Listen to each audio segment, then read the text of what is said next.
Hello guys, how are you all. Welcome to S institute. बेटा हमने अभी last lecture जो सीखा था वो गुडविल के ऊपर ही सीखा था, वो भी एवरेज प्रॉफिट, और हमने वेटेड एवरेज प्रॉफिट दोनों ख़त्म कर लिए थे। अब हमारा जो नेक्स्ट बचा है वो कौन सा बचा है? Next super profit method. ठीक है, वो इस वाले लेक्चर में ख़त्म हो जाएगा क्योंकि वो बहुत ईजी है। ठीक है, तो अब जो हम नेक्स्ट पढ़ने वाले हैं वो क्या पढ़ने वाले हैं? Concept super profit method. चलिए, तो देखिए बेटा, टॉपिक है हमारा सुपर प्रॉफिट मेथड। ठीक है, सेकंड मेथड है हमारा वैल्यूएशन ऑफ गुडविल निकालने का। ठीक है, अब इसमें फॉर्मूला क्या है? मैंने क्या कहा था, ये पूरा चैप्टर जो है ये फॉर्मूला बेस्ड ही होता है। तो इसमें सुपर प्रॉफिट का फॉर्मूला क्या है? सुपर प्रॉफिट का फॉर्मूला होता है average profit minus normal profit. Super profit का फॉर्मूला क्या है? Average profit minus normal profit. अब एवरेज प्रॉफिट तो आपने सीख लिया, यहाँ पे एवरेज प्रॉफिट निकालना तो आप सीख चुके हो। Total of normal profit upon में नंबर ऑफ ईयर्स, कोई भी डिफरेंस नहीं है इसमें और उसमें, एवरेज प्रॉफिट हर जगह सेम रहता है। तो आपको जो इसमें सीखना है वो क्या है? वो है नॉर्मल प्रॉफिट, जो न्यू आया है और बहुत इजी है नॉर्मल प्रॉफिट भी। नॉर्मल प्रॉफिट का फॉर्मूला है कैपिटल एम्प्लॉयड, मतलब कैपिटल। ठीक है, capital employed means capital into में normal rate of return upon में 100।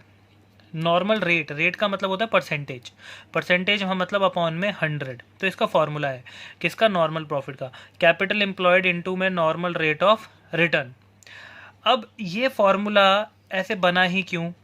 सुपर प्रॉफिट को सुपर प्रॉफिट क्यों बोलते हैं? नॉर्मल प्रॉफिट क्या होता है? ठीक है, देखो बेटा, सुपर प्रॉफिट, सुपर का मतलब नॉर्मल से जो ऊपर होता है, नॉर्मल से जो ऊपर होता है उसे सुपर मानते हैं। जैसे एक एग्जांपल लेते हैं, आप सब लोगों ने कार्टून तो देखे हुए हैं, तो आपने सुपरमैन देखा है ना। नॉर्मल मैन में और सुपरमैन में उसको क्या, उनमें क्या डिफरेंस है? सर सुपरमैन के पास ना कुछ एक्स्ट्रा पावर है जो नॉर्मल मैन से उसको अलग कर देता है, वो नॉर्मल मैन से ज़्यादा टफ है, ज़्यादा है उसके पास नॉर्मल मैन से, है ना, वो उड़ सकता है, उसका बहुत सारी पावर्स है। सेम है सुपर प्रॉफिट भी। अगर प्रॉफिट के साथ क्या लगे सुपर, इसका मतलब है वो नॉर्मल प्रॉफिट से वो ऊपर है। मार्केट में अगर मान लो एक मार्केट है कार बिजनेस की, ठीक है, हर एक कंपनी अपनी अपनी कार बेच रही है, सेम सेगमेंट की कार हर कोई बंदा जो है 10 लाख में बेच रहा है, एक बंदा है वो अपनी कार को 12 लाख में बेचता है। रीज़न क्या है उसका? मार्केट में उसका नाम बहुत ज़्यादा है, बहुत अच्छा ब्रांड है वो। तो वो सेम कार को जो बेचता है, वो सारे लोग बेच रहे हैं 10 लाख में, वो बेच रहा है 12 लाख में, और उसकी 12 लाख में बिक भी रही है। तो 2 लाख रुपए जो वो ऊपर से कमा रहा है वो कमा रहा है सुपर प्रॉफिट। नॉर्मली हर कोई कितने कमा रहा है? 10 लाख। वो कितने कमा रहा है? 12 लाख। तो वो 2 लाख जो कमा रहा है वो उस कंपनी के लिए क्या बन जाता है? फर्म के लिए क्या बन जाता है? सुपर प्रॉफिट, जो नॉर्मल से ज़्यादा होता है। तो इसलिए एवरेज प्रॉफिट का नाम मैंने स्टार्टिंग में ही बताया था, एक्चुअल प्रॉफिट। तो फर्म सुपर प्रॉफिट कैसे फाइंड करती है? अपने एक्चुअल प्रॉफिट यानी 12 लाख में से मार्केट का जो नॉर्मल प्रॉफिट होता है 10 लाख, उसको माइनस कर देती है। जो भी डिफरेंस आता है वो क्या आता है? सुपर प्रॉफिट, यानी कि हम नॉर्मल से ज़्यादा हैं। समझ गए? हम मतलब एवरेज प्रॉफिट, नॉर्मल मतलब बाहर वालों का प्रॉफिट, मतलब मार्केट का प्रॉफिट। तो आ गया हमारा सुपर प्रॉफिट। अब इसमें क्या सिखाया? नॉर्मल प्रॉफिट मतलब बाहर वालों का प्रॉफिट कैसे निकालते हैं, नॉर्मल मार्केट का प्रॉफिट कैसे निकालते हैं। सीधी सी बात है यार, अगर कोई बंदा बिजनेस स्टार्ट कर रहा है, एक बंदा जो है वो उस कार की लाइन में आया, तो उसको ये पता था कि भैया मैं जितना भी पैसा लगाऊंगा, नॉर्मली मैं 10% प्रॉफिट तो मार्केट में चल रहा है। मतलब अगर कोई न्यू पर्सन भी बिजनेस को खोलेगा, अगर कोई नया बंदा भी बिजनेस ओपन करता है उस कार का, तो उस मार्केट में जब वो आएगा तो उसको अगर उसका कोई सामान बिकेगा तो उसको उसके ऊपर 10% मिलेगा। ये नॉर्मल रेट था मार्केट का। तो उसने अगर मान लो उसने 50 लाख रुपए लगा दिए, तो 50 लाख रुपए पे वो कितना प्रॉफिट कमाएगा? 50 लाख का 10% कितना हुआ? 5 लाख रुपए। That is his normal profit, जो पूरी मार्केट में हर कोई कमा रहा है। तो नॉर्मल प्रॉफिट, उसने कितनी कैपिटल लगाई? 50 लाख रुपए कैपिटल लगाई, है ना। और नॉर्मल रेट क्या चल रहा है मार्केट का? 10%। तो 50 लाख इंटू में 10/100 कितना आ गया? 5 लाख रुपए। ये नॉर्मल प्रॉफिट होता है। कितना आपने पैसा लगाया और कितना मार्केट का रेट चल रहा है, दोनों को आपस में मल्टीप्लाई कर दो। क्लियर है? नॉर्मल प्रॉफिट आते ही यहाँ पे वो माइनस हो जाता है। ठीक है, अब ये तो चलो सिंपल है, एवरेज और नॉर्मल तो चलो समझ आ गया, लेकिन आपको समझना क्या है मेन, कैपिटल कैसे हम फाइंड करते हैं। बहुत इजी है, 11th क्लास में भी मैंने आपको सिखाया था। तो देखो 11th क्लास का ही सेम चलेगा। आपने ये सीखा था ना, एसेट्स इक्वल्स टू में लायबिलिटीज प्लस में कैपिटल। तो गुडविल के लिए भी अब कुछ इसी फॉर्मूले का इस्तेमाल हुआ है। अब हमें फाइंड करनी है अगर अपनी कैपिटल यानी कैपिटल एम्प्लॉयड, कैपिटल बोल लो, तो अगर हमें कैपिटल एम्प्लॉयड फाइंड करना है तो हमें क्या करना चाहिए, हमें कैपिटल फाइंड करने के लिए इस लायबिलिटी को एसेट में से वहाँ ले जाना चाहिए और एसेट में से क्या करना चाहिए, इसको माइनस। तो asset minus liability equals to क्या आ गया मेरे पास, कैपिटल एम्प्लॉयड, कैपिटल आ गई। ठीक है, तो यही चीज़ मैंने यहाँ पे लिखी हुई है फॉर्मूला में। कैपिटल कैसे फाइंड करते हैं, एसेट्स माइनस लायबिलिटीज़, ऊपर क्या लिखा हुआ है, हैशटैग। इसका एक रीज़न है हैशटैग लगाने का, क्योंकि मैं नीचे डिफाइन भी करूँगा। अच्छा, यहाँ पे जो आप एसेट्स माइनस लायबिलिटीज़ लिख रहे हो, आपके माइंड में हमेशा ये बात होनी चाहिए, हम ये जितने भी फॉर्मूलेस पढ़ रहे हैं ये गुडविल की कैलकुलेशन के लिए पढ़ रहे हैं। सिर्फ किसकी कैलकुलेशन के लिए, गुडविल की न्यू वैल्यू गुडविल की वैल्यू निकालने के लिए हम ये फॉर्मूला पढ़ रहे हैं।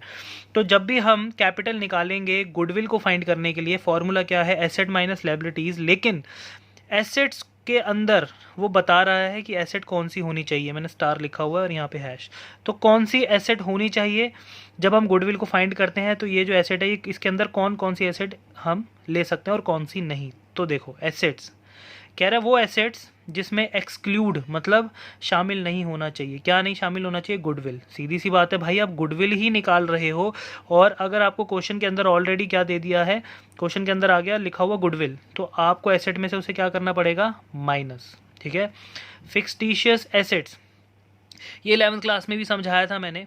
फिक्सटिशियस एसेट्स भी हम एसेट में इंक्लूड नहीं करते। फिक्सटिशियस एसेट्स होता क्या है, अनसीन एसेट्स, मन घड़ंत एसेट्स, मतलब वो हमारी एसेट होती नहीं है लेकिन हम फिर भी उन्हें क्या मान लेते हैं, अपनी एसेट। जैसे मैं एग्जांपल देता हूँ, 11th क्लास में ये जो हमारी बैलेंस शीट थी ये एसेट साइड थी।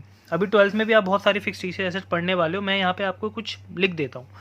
यहाँ पे जैसे मैंने पढ़ाया था फाइनल अकाउंट्स में, एडवर्टीजमेंट एक्सपेंडिचर, एडवर्टीजमेंट एक्सपेंडिचर ये हमारा डेफर्ड रिवेन्यू एक्सपेंडिचर भी होता है, इसे डेफर्ड रिवेन्यू एक्सपेंडिचर भी बोलते हैं और फिक्सटिशियस एसेट्स भी बोलते हैं। ये क्या था, ये एसेट नहीं होता है, ये एसेट नहीं होता है, बट इसको एसेट में लिखते हैं। होता क्या है, जब भी कोई बंदा अपना बिजनेस स्टार्ट करता है, उसने स्टार्टिंग में ही 10 करोड़ की एडवर्टीजमेंट कर दी। भैया एडवर्टीजमेंट एक एक्सपेंस है, स्टार्टिंग में 10 करोड़ की एडवर्टीजमेंट वो कर रहा है, तो गवर्नमेंट को कितना टैक्स वो कम पे करेगा, है ना, इतना बड़ा एक्सपेंस है। तो गवर्नमेंट कहती है भाई ऐसा है, 10 पहले ही साल में आप 10 करोड़ की एडवर्टीजमेंट का खर्चा, इतना बड़ा खर्चा हम नहीं दिखा सकते। आपको इस एडवर्टीजमेंट का जो 10 करोड़ है इसको आप धीरे धीरे हर साल राइट ऑफ करोगे। जैसे 10 करोड़ लगा दिया, पहले साल आपने उसमें से दिखाया 5 लाख राइट ऑफ कर रहे हो, दूसरे साल 10 लाख राइट ऑफ कर रहे हो, यानी कि आप एक साथ 10 करोड़ राइट ऑफ नहीं कर सकते। ठीक है, प्रॉफिट एंड लॉस अकाउंट में एडवर्टीजमेंट आता था, लेकिन आप एक साथ 10 करोड़ शो नहीं कर सकते, आप धीरे धीरे हर साल उसमें से कुछ कुछ राइट ऑफ करोगे। तो उन्होंने कहा यार फिर हम ये पूरे 10 करोड़ का अमाउंट कहाँ लेकर जाएं, उन्होंने कहा एक काम करो, इसको एसेट में डाल दो, फालतू फंड का एसेट में डाल दो। सर ऐसा कैसे हो सकता है, बेटा ये चीज़ें अब चेंज हो गई हैं, लेकिन आपके 11th 12th में ये चीज़ें चेंज नहीं हो रही हैं। ठीक है, तो ये कोई एसेट है अब आपकी नहीं, लेकिन आपने कहाँ डाला उसको, एसेट में डाला, इसलिए इसको बोलते हैं फिक्सटिशियस एसेट्स, मन घड़ंत एसेट। तो ऐसी एसेट्स और कौन सी होती हैं, आप एसेट साइड में देखोगे प्रॉफिट एंड लॉस लिखा हुआ, ये भी आपकी मनगढ़ंत एसेट है, ये भी कोई एसेट नहीं है। तो ये दो हमारी फिक्सटिशियस एसेट्स होती है, क्योंकि प्रॉफिट एंड लॉस अगर एसेट साइड में आएगा तो वो हमारे लिए कोई भी मायने नहीं रखता। ठीक है, एसेट साइड में प्रॉफिट एंड लॉस का मतलब होता है लॉस, अनडिस्ट्रीब्यूटेड लॉस होता है। इसके बारे में मैं बहुत डेप्थ में आपको एडमिशन में समझाऊंगा, अभी नहीं। बस अभी आप ये ध्यान रखो कि हमारी फिक्सटिशियस एसेट्स कौन कौन सी हैं यहाँ पर जो आ सकती हैं, एक एडवर्टीजमेंट एक्सपेंडिचर और एक प्रॉफिट एंड लॉस। ठीक है, तो ये फिक्सटिशियस एसेट्स भी जब हम गुडविल को फाइंड करते हैं तो इसका हमारे गुडविल से कुछ लेना देना नहीं होता। ठीक है, तो इसे एसेट्स में से हम एक्सक्लूड कर देते हैं, यानी कि माइनस हम कर देते हैं। तो आगे देखते हैं और क्या क्या माइनस कर सकते हैं। नॉन ट्रेड इन्वेस्टमेंट, ये मैंने अभी लास्ट टॉपिक में समझाया था आपको, ट्रेड इन्वेस्टमेंट और नॉन ट्रेड इन्वेस्टमेंट में क्या डिफरेंस होता है। अगर कुछ बच्चों के दिमाग से स्किप हो गया तो सुन लो। नॉन ट्रेड इन्वेस्टमेंट जो हमारे बिजनेस से रिलेटेड नहीं होती, जैसे मैं टीचिंग का मेरा बिजनेस है और मैं इन्वेस्टमेंट कर रहा हूँ शेयर्स में, शेयर्स की इन्वेस्टमेंट को हम बोलेंगे नॉन ट्रेड इन्वेस्टमेंट, इसका मेरे टीचिंग के बिजनेस से कुछ लेना देना नहीं है। और एक होता है ट्रेड इन्वेस्टमेंट। ट्रेड इन्वेस्टमेंट मतलब मैंने अपने ट्यूशन की ब्रांच कहीं और खोली एसजी इंस्टीट्यूट की, है ना, तो वो जो है वो मेरे लिए क्या होगा, ट्रेड इन्वेस्टमेंट, मतलब बिजनेस से रिलेटेड ही इन्वेस्टमेंट मैं कर रहा हूँ, इससे मेरा बिजनेस आगे ग्रो करेगा। तो नॉन ट्रेड इन्वेस्टमेंट को हम कभी भी एसेट में इंक्लूड नहीं करते, उसे हमेशा क्या करते हैं, एक्सक्लूड। ठीक है, तो ये तो था आपका एसेट। अब ये लायबिलिटीज़ वाला ही बताऊंगा, ये मैंने क्यों लिखा है। अगर आप कभी भी कैपिटल को इस फॉर्मूले से निकालते हो, एसेट्स माइनस लायबिलिटीज़ करके, तो इस पूरे फॉर्मूले का एक नाम दे दिया उन्होंने, उसको बोल दिया इन्होंने एसेट्स अप्रोच। क्या बोल दिया इन्होंने, एसेट माइनस लायबिलिटी करके अगर आप कैपिटल निकालते हो तो उसको हम क्या बोलते हैं, एसेट्स अप्रोच। ठीक है, और नेक्स्ट देखना, कैपिटल एम्प्लॉयड निकालने का एक और फार्मूला है, बिल्कुल सेम है, कोई चेंजेस नहीं है, बहुत ईजी है, लेकिन इस अप्रोच का नाम क्या है, लायबिलिटीज़ अप्रोच। अभी मैं बताऊंगा और डिटेल में इसके बारे में। तो लायबिलिटीज़ के साथ है लायबिलिटीज़ अप्रोच।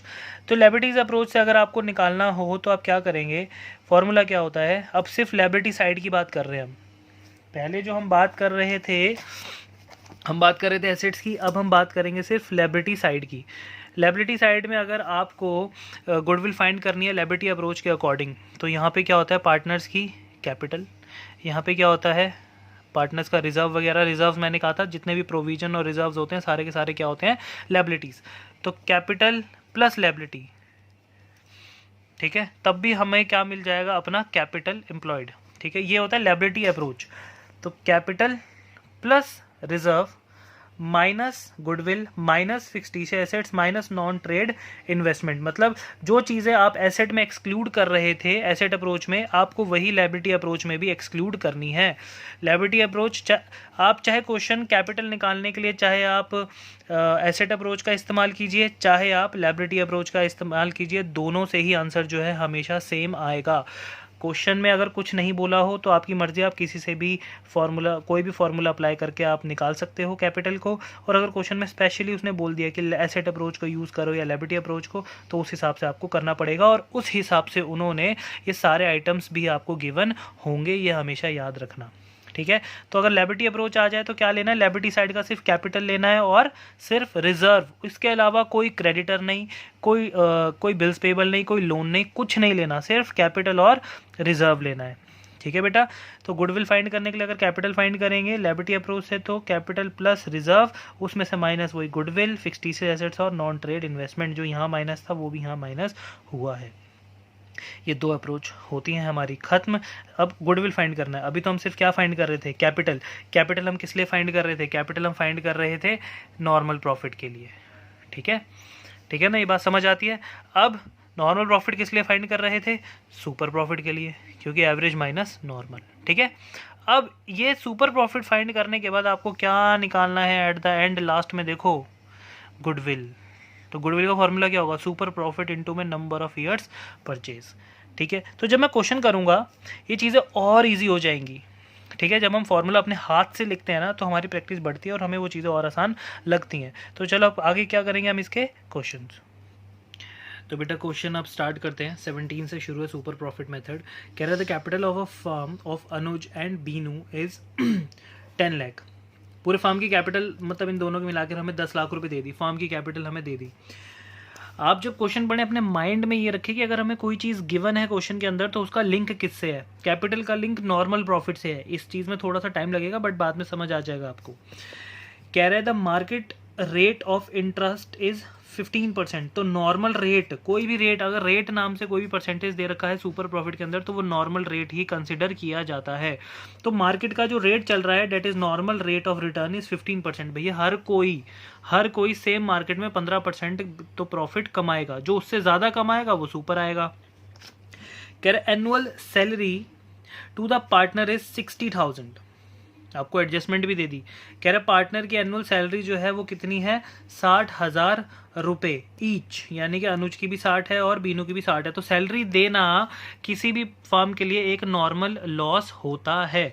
तो आपको इसके अंदर एक नॉर्मल लॉस दे रखा है, वो आपको प्रॉफिट में से माइनस करना पड़ेगा, वो आगे हम अभी करेंगे। कह रहे थे profit of the last 3 years. आपको देखो एवरेज प्रॉफिट भी दे दिया, क्योंकि सारी एडजस्टमेंट्स हम एवरेज प्रॉफिट में तो करते थे। जो भी हम abnormal loss, normal loss, abnormal gain, normal gain एडलेस करते थे वो किस में करते थे, एवरेज प्रॉफिट में। तो यहाँ पे हमें नॉर्मल लॉस दे रखा है। तो कह रहे कि एनुअल मतलब हर साल का। ठीक है। तो 3,60,000 हमें ये एवरेज प्रॉफिट दे रखा है। 4,20,000 कह रहा है goodwill of the firm is to be valued on the basis of 2 years purchase. कुछ बच्चे यहाँ पे नंबर ऑफ ईयर परचेज में गलतियां कर रहे हैं यार। नंबर ऑफ ईयर परचेज हमेशा पहले दिया होता है, कुछ बच्चे ये वाला लेते हैं। ये तो आपको एवरेज प्रॉफिट बोल रहा है, कह रहा है नंबर ऑफ ईयर परचेज कितना है 2। तो जब भी हमेशा नंबर ऑफ ईयर परचेज आपको पहले दिया होगा, बाद वाला हमेशा एवरेज होता है। तो नंबर ऑफ ईयर परचेज यहाँ पर कितना है 2। गुडविल निकालने के लिए मल्टीप्लाई भी किससे करोगे 2 से। Of last 3 years average super profit, calculate goodwill of the firm. ठीक है, तो चलिए अभी करते हैं सॉल्यूशन। तो बेटा सबसे पहले आपको निकालना क्या है सुपर प्रॉफिट से गुडविल। तो पहले हम सुपर प्रॉफिट का फॉर्मूला लिख लेते हैं। सुपर प्रॉफिट इक्वल्स टू में एवरेज प्रॉफिट। तो सुपर प्रॉफिट का फॉर्मूला था एवरेज माइनस नॉर्मल, और एवरेज प्रॉफिट का फॉर्मूला हम क्या पढ़ते आ रहे हैं अभी तक, total of normal profit upon में नंबर ऑफ ईयर्स। तो हमें क्वेश्चन के अंदर हमें एवरेज प्रॉफिट जो है वो दे रखा है, टोटल ऑफ नॉर्मल प्रॉफिट। तो हमें नॉर्मल प्रॉफिट जो है अभी क्या निकालेंगे, सबसे पहले साल में हमें दे रखा है, क्वेश्चन के अंदर ही बोल रखा है 3 लाख प्लस में 3,60,000 प्लस में 4,20,000 डिवाइडेड बाय कितना 3। अब कुछ बच्चे कह रहे हैं कि सर आपने इसमें एडजस्टमेंट तो की नहीं है, वो जो सैलरी माइनस करनी थी एनुअली वो तो की नहीं। देखो बेटा कोई भी एक्सपेंस जब एनुअली होता है ना, जैसे इस क्वेश्चन के अंदर सिंगल सिर्फ एक ही एक्सपेंस दिया उन्होंने हमें, सैलरी एनुअली एक्सपेंस। तो एनुअली एक्सपेंस को हम कैसे भी ट्रीट कर सकते हैं, पहले आप एवरेज प्रॉफिट निकाल लो। इससे क्या निकलेगा आपका एवरेज प्रॉफिट। इन सबको प्लस करके आप जैसे ही 3 से डिवाइड करोगे आपका क्या निकल जाएगा एवरेज प्रॉफिट। जैसे ही आपका एवरेज प्रॉफिट आएगा, आपका एक्चुअल प्रॉफिट आएगा, उसमें से आप सीधा माइनस कर दो एनुअल एक्सपेंस जो हर साल का खर्चा है सैलरी का, वो कितना है 60,000 रुपये ईच है, तो 1,20,000 रुपये सीधा माइनस कर दो। अब आपका आंसर कितना आ जाएगा 2,40,000 रुपये। अब कुछ बच्चे कह रहे हैं सर आपने ऐसा क्यों किया, हर साल अगर आप सैलरी माइनस करते हो तो 1,20,000, 1,20,000 और 1,20,000 तीनों सालों में माइनस होना चाहिए। आप बिल्कुल अपनी जगह सही हो, बट मेरी बात ध्यान से सुनो, खुद सोचना। आप इसको जब ये एवरेज प्रॉफिट आप जब निकालते हो, वो जो एवरेज प्रॉफिट का एक अमाउंट आता है, कोई मुझे बच्चा ये बताएगा कि वह एवरेज प्रॉफिट जो होता है वो 1 साल का होता है या 10 सालों का होता है। आप इसके थ्रू जो आप एवरेज प्रॉफिट निकाल रहे हो वो 1 ईयर का प्रॉफिट एक्चुअल प्रॉफिट निकाला है या सभी 10, 15, 20 सालों का है। बेटा वो 1 साल का होता है। एवरेज का मतलब एक्चुअल प्रॉफिट, कि भैया हर साल हम इतना रुपया प्रॉफिट कमाते हैं हर साल, ठीक है, तो वो 1 साल का होता है। अब मैं एवरेज प्रॉफिट 1 साल का निकाल के उसमें से 1 ही साल का एक्सपेंस माइनस कर दूं तो बात तो एक ही पड़ेगी, आंसर तो तब भी आएगा।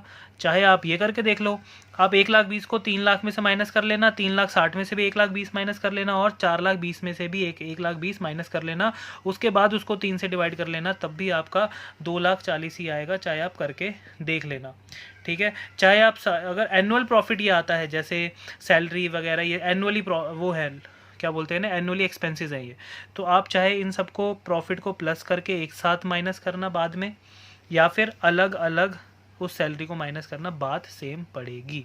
ये सिर्फ सैलरी के केस में ही करना, बाकी केस में अगर आपको लगता है कि अब जैसे इससे हमने पिछले वाले क्वेश्चन किए थे, सर आपने उसमें क्यों नहीं किया, क्योंकि उसके अंदर खाली सैलरी नहीं था ना, उसके अंदर बहुत सारे एक्सपेंस थे, कभी सैलरी है, कभी रिटायरमेंट एक्सपेंस है, कभी कुछ है, इतने सारे एक्सपेंस थे, तो उसमें हम ऐसा नहीं कर सकते, उसमें नहीं करना, ठीक है। ये एक आध एक्सपेंस आ गए, जैसे यहाँ पे सैलरी आ गई, एनुअल आई, वो भी पर्टिकुलरली किसी ईयर के बारे में नहीं दे रखा था, सिर्फ क्या आई है एनुअली, एनुअली मतलब हर साल।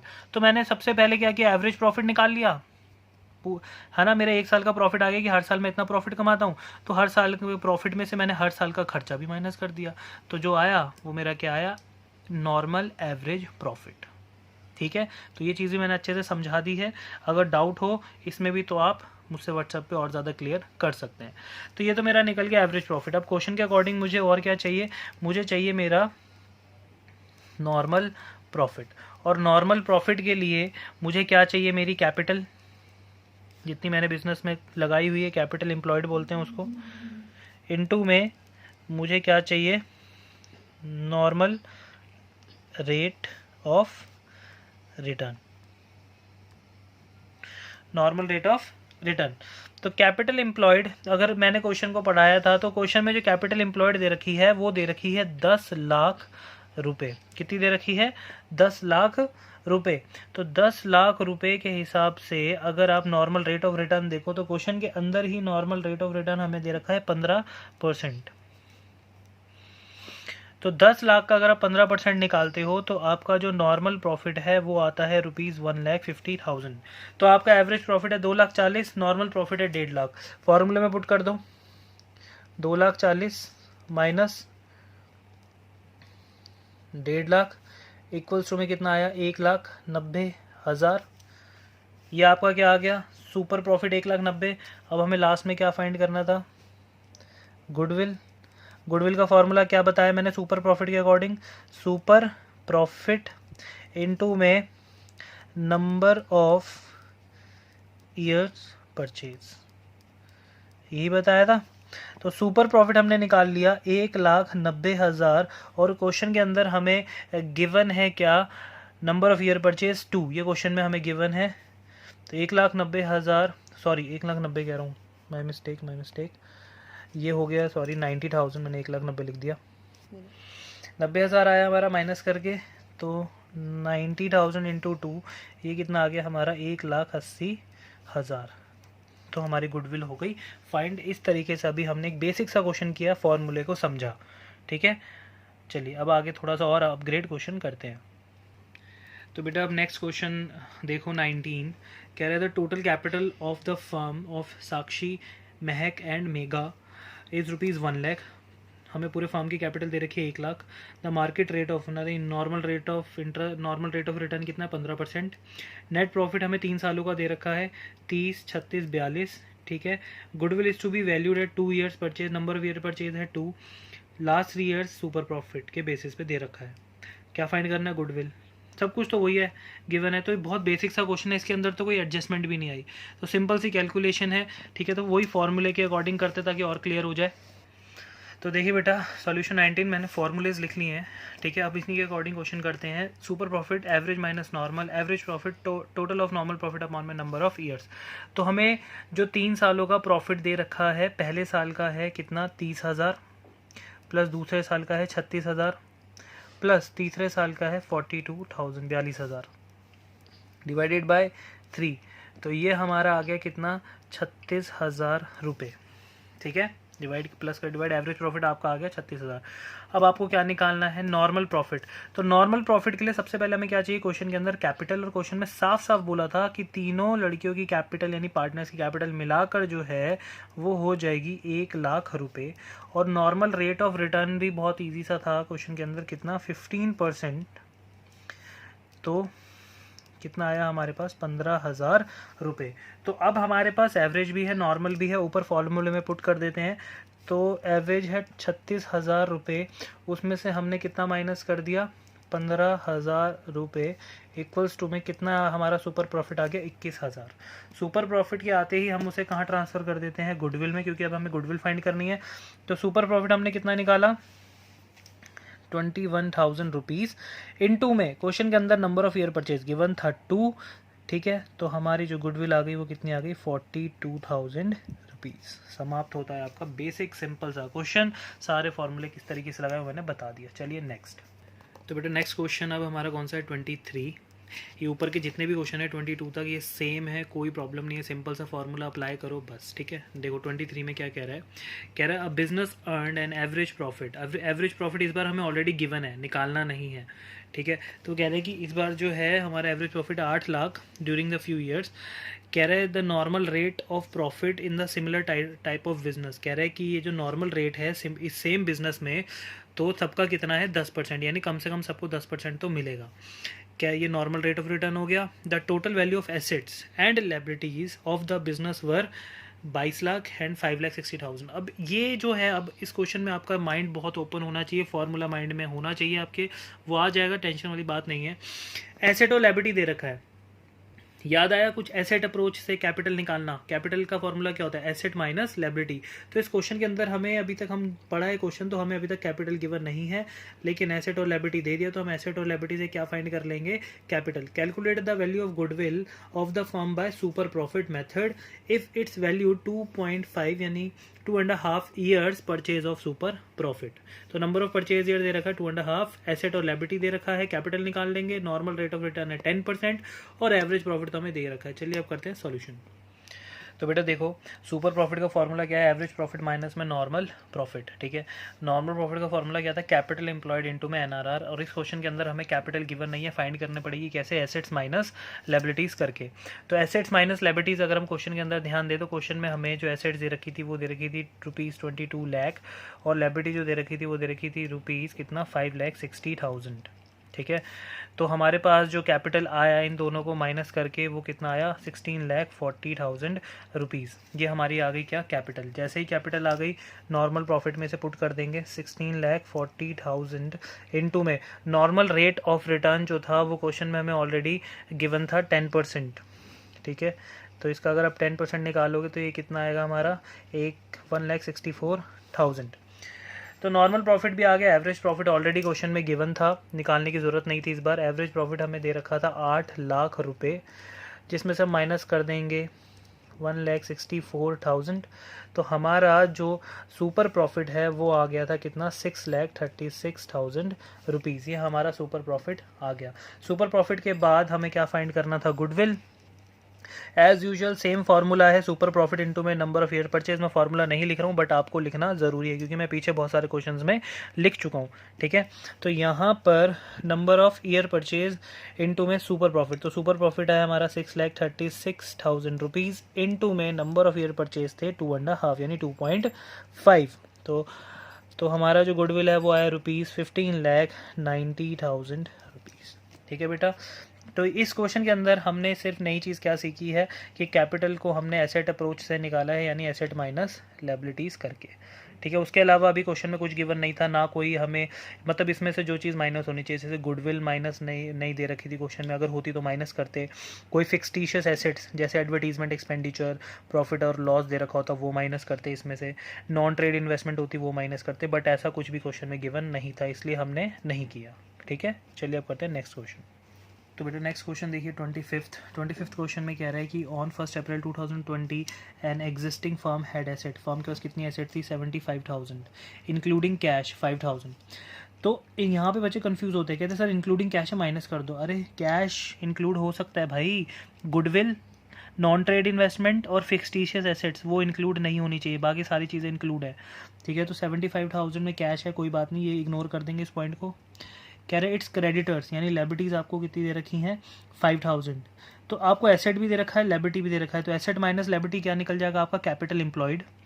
कह रहे द फर्म हैड रिजर्व, अब बहुत ध्यान से देखो, आपको रिजर्व भी दे रखा है 10,000। While partners capital accounts showed the balance of 60,000। Partner के कैपिटल अकाउंट की कैपिटल कितनी दे रखी है हमें? 60,000, है ना। If normal rate of return is 20%, अगर NRR जो है वो 20% है, goodwill of the firm is valued at 24,000। बताओ, इस क्वेश्चन के अंदर गुडविल फाइंड ही नहीं करनी है क्योंकि गुडविल की ऑलरेडी हमें वैल्यू कितनी दे रखी है? 24,000, यानी गुडविल हमें ऑलरेडी गिवन है। नंबर ऑफ ईयर परचेज कितने हैं? 4 years purchase of super profit.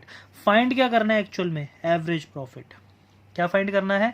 Average profit. वो तो खैर चलो दूसरी बात है, लेकिन मैंने अभी यहाँ पे आपको 2 अप्रोच बताई थी, एक एसेट अप्रोच और एक लायबिलिटी अप्रोच। इस क्वेश्चन के अंदर अगर आप ध्यान दो, कैपिटल निकालने के लिए दोनों ही अप्रोच हमें गिवन है। एसेट अप्रोच भी गिवन है। एसेट अप्रोच क्या होती है? कैपिटल निकालने के लिए एसेट माइनस लायबिलिटी। तो ये रही एसेट, कितना है? 75। ये रही लायबिलिटी 5,000, माइनस करो कितना हुआ? 70,000। लायबिलिटी अप्रोच क्या कहती है? लायबिलिटी अप्रोच कहती है कैपिटल में प्लस कर दो रिजर्व, है ना। तो यहाँ पे देखो कैपिटल कितनी है? 60, रिजर्व कितना है? 10, तो 60 प्लस 10 कितना हुआ? 70, यानी दोनों ही 70 आ रहे हैं। मैंने क्या कहा था, चाहे आप कोई भी अप्रोच यूज़ करो आंसर हमेशा सेम आएगा कैपिटल का। सर तो इसमें हम कौन सी अप्रोच यूज़ करें? कुछ बोला है क्वेश्चन में? नहीं बोला ना, तो आपकी मर्जी है, आप इसे एसेट अप्रोच भी यूज़ कर सकते हो और कैपिटल अप्रोच भी यूज़ कर सकते हो। लेकिन वहाँ पर कुछ बच्चे सोच रहे हैं कि सर हम लिखें क्या ब्रैकेट में कि ये एसेट अप्रोच है, ये वो लायबिलिटी अप्रोच है? नहीं, आपको लिखने की कोई ज़रूरत नहीं है। सिंपल तरीके से आप नॉर्मल से प्लस माइनस करके भी शो कर सकते हो। तो लेकिन फाइंड क्या करना है हमें, एवरेज प्रॉफिट। तो चलिए अब करते हैं अपना सॉल्यूशन। तो बेटा क्वेश्चन में हमें निकालना है एवरेज प्रॉफिट। एवरेज प्रॉफिट है निकालना है, वो भी सुपर प्रॉफिट के अकॉर्डिंग। सुपर प्रॉफिट का फॉर्मूला क्या होता है, सुपर प्रॉफिट इक्वल्स टू में एवरेज माइनस नॉर्मल, है ना। तो हमें एवरेज तो निकालना ही है। तो अगर मुझे सुपर प्रॉफिट मिल जाए और मुझे नॉर्मल प्रॉफिट मिल जाए तो मैं क्या करूँगा, सुपर प्रॉफिट में नॉर्मल प्रॉफिट को अगर मैं ऐड कर दूँ तो मुझे एवरेज प्रॉफिट मिल जाएगा। तो उसके लिए सबसे पहले मैं क्या फाइंड कर रहा हूँ, अपना सुपर प्रॉफिट, और वो मुझे कौन दिलवाएगा, गुडविल। क्योंकि क्वेश्चन में ऑलरेडी गुडविल बोला है कि 24,000 है, गिवन है हमें। तो हमें सुपर प्रॉफिट तो फाइंड करना ही है। इनटू में नंबर ऑफ ईयर परचेज, उस क्वेश्चन में साफ साफ लिखा था 4 है। तो मेरा जो सुपर प्रॉफिट है वो आ जाएगा, ये मल्टीप्लाई में वहाँ जाके डिवाइड हो जाएगा, तो 24,000 डिवाइडेड बाय 4। तो हमें मेरा जो सुपर प्रॉफिट है वो कितना आ जाएगा, 6,000 सुपर प्रॉफिट आ गया। अब मुझे ज़रूरत है मेरे नॉर्मल प्रॉफिट की, जिसका फॉर्मूला क्या होता है, कैपिटल एम्प्लॉयड इनटू में नॉर्मल रेट ऑफ रिटर्न। तो भैया कैपिटल तो गिवन नहीं है, अब मुझे कैपिटल एम्प्लॉयड निकालना है। तो कैपिटल एम्प्लॉयड के लिए मेरे पास दोनों मेथड है, एसेट अप्रोच भी, लायबिलिटी अप्रोच भी। तो मैं यहाँ पे यूज़ कर रहा हूँ, मेरी मर्जी, मैं यहाँ पे लायबिलिटी अप्रोच से इस बार यूज़ कर रहा हूँ। तो मेरे को कैपिटल गिवन है 60,000 प्लस रिजर्व गिवन है 10,000। तो मेरी जो कैपिटल आई है वो कितनी आई है, 70,000। आप चाहें तो इस एसेट अप्रोच से भी कर सकते हैं, एसेट माइनस लायबिलिटी, 75,000 माइनस 5, तब भी 70,000 आएगा। तो ठीक है, कैपिटल आ गया मेरा 70,000 इनटू में नॉर्मल रेट ऑफ रिटर्न जो क्वेश्चन में गिवन है वो है 20%। तो ये आ गया मेरा नॉर्मल प्रॉफिट 14,000 रुपये। मेरे पास नॉर्मल प्रॉफिट आ चुका है, मेरे पास सुपर प्रॉफिट आ चुका है, मुझे अब क्या निकालना है, गुडविल। तो सुपर प्रॉफिट का अगर मैं फॉर्मूला यहाँ पे लिखूँ तो सुपर प्रॉफिट का फॉर्मूला क्या होता है, एवरेज माइनस नॉर्मल। बेटा ये जो मैं ऐसे शॉर्टकट लिखता हूँ ना, ये आपको नहीं लिखने हैं, मैं बस टाइम बचाने के लिए जल्दी शॉर्टकट लिख देता हूँ, आपको पूरा पूरा फॉर्मूला लिखना होता है। तो एवरेज प्रॉफिट हमने ऊपर कितना निकाला है वो तो हमें निकालना ही है। सुपर प्रॉफिट कितना निकालना है हमने, 6,000, है ना।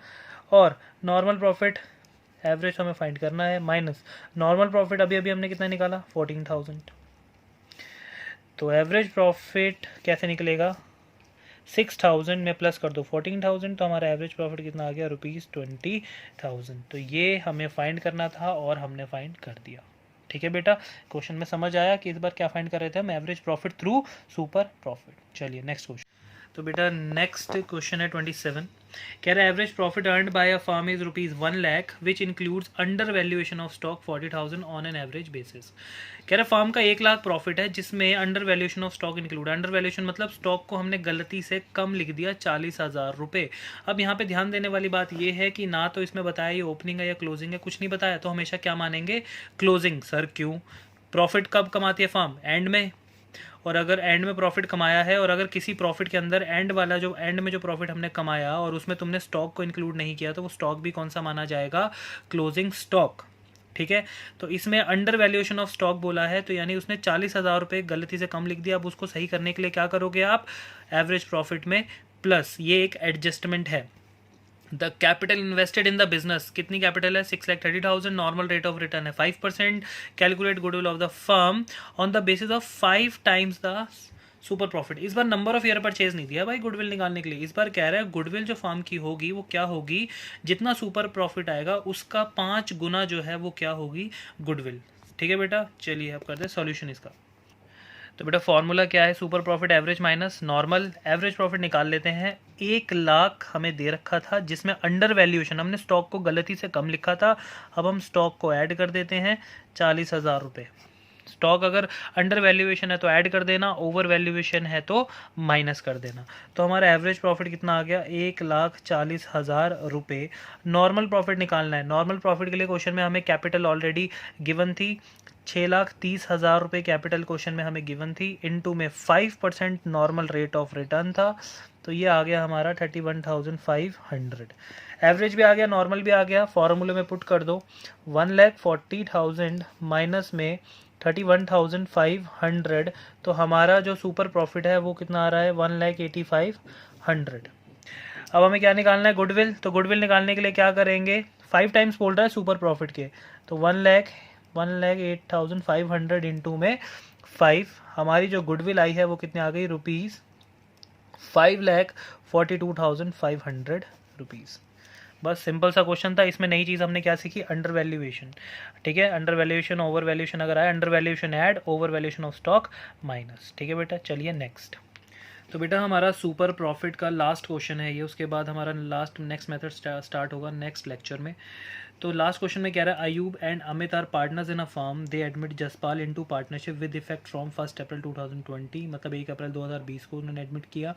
दे agree to share goodwill, they agree to value goodwill 3 years purchase, number of year purchase है 3, super profit method for which they decide to average profit of last 5 years। Super profit में average चाहिए, average profit कितने सालों को दे रखा है, 5 सालों का।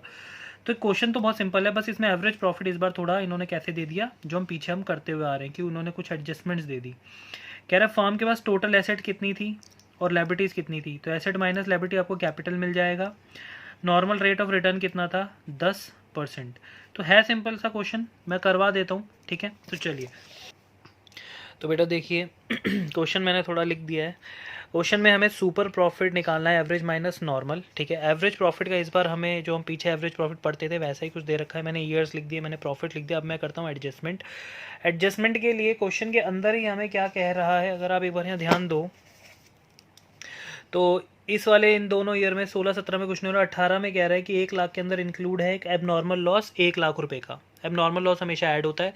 और कह रहा है कि 2019 में इंक्लूड है एबनॉर्मल गेन 40,000 का, तो ये माइनस होता है। बस यही एक एडजस्टमेंट थी।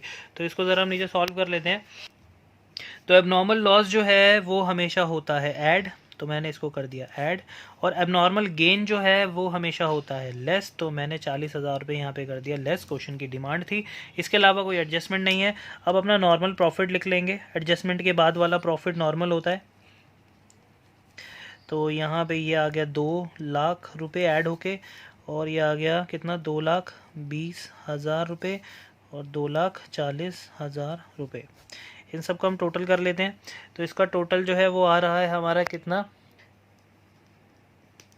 9,90,000। अब एवरेज प्रॉफिट का फॉर्मूला क्या होता है, टोटल ऑफ नॉर्मल प्रॉफिट। तो टोटल ऑफ नॉर्मल प्रॉफिट है मेरे पास 9,90,000 अपॉन में नंबर ऑफ ईयर्स 1 2 3 4 5। तो मेरे पास जो एवरेज प्रॉफिट आया वो आया 1,98,000। ठीक है, कितना आया, 1,98,000। अब मेरे पास एवरेज आ गया, नॉर्मल निकाल लेते हैं। नॉर्मल प्रॉफिट निकालने के लिए मुझे कैपिटल चाहिए, कैपिटल एम्प्लॉयड। कैपिटल एम्प्लॉयड के लिए क्वेश्चन में एसेट और लायबिलिटीज़ हमें दे रखी हैं, तो एसेट माइनस लायबिलिटी कर देते हैं। तो एसेट मुझे दे रखी है 20 लाख रुपये, माइनस लायबिलिटीज़ मुझे दे रखी हैं 5 लाख रुपये, इनटू में normal rate of return question के अंदर दे रखा है 10%। तो 15 लाख तो मेरी कैपिटल एम्प्लॉयड आ गई। 15 लाख का 10% अगर मैं निकालूंगा तो वो बनेगा मेरा 1.5 लाख रुपए। ठीक है, तो एवरेज प्रॉफिट मेरे को मिल चुका है कितना, 1,98,000 रुपीज़, माइनस नॉर्मल प्रॉफिट मुझे मिल चुका है 1,50,000 रुपीज़। दोनों को माइनस किया तो ये आया 48,000 rupees, that is super profit. अब मुझे क्या निकालना है, गुडविल। सिंपल, 48,000 इंटू में number of year purchase question में हमें दे रखे थे 3, तो हमारा जो लास्ट में गुडविल आया वो आया 1,44,000 रुपीज़। तो हमारा जो है बेटा अब गुडविल का जो कॉन्सेप्ट है, कौन से वाला, सुपर प्रॉफिट वाला, वो ख़त्म हो चुका है। ठीक है, जो नेक्स्ट हमारा इसका लेक्चर होगा उसमें हमारा ये चैप्टर पूरा ख़त्म हो जाएगा। अब मैं आपको जो भी PDF सेंड करूँगा उसके अंदर ही आपको सारे क्या मिल जाएंगे, इसके होमवर्क के question. Till then bye bye.